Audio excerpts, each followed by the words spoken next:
we are implementing in many robots, and the one of the major problem that we are solving right now is manual scavenging. We know that manual scavenging is already banned by Honorable Supreme Court by MS Act 13, and our government of India and all state governments are taking good actions against this manual scavenging.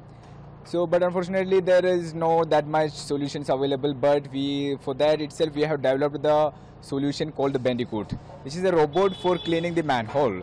So, like whatever a human is doing inside the manhole, that can be done by a robot.